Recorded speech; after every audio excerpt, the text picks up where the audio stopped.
Hello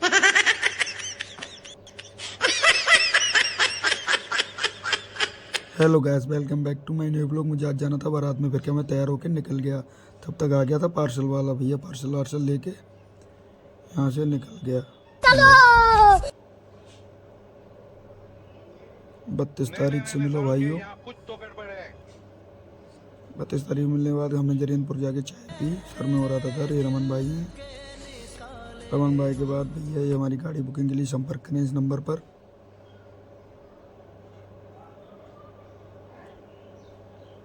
चाय P के हम वहाँ से निकल गए। मोटा भाई से मिलकर फिर हम सब लोग खाना खाने के लिए गए थे।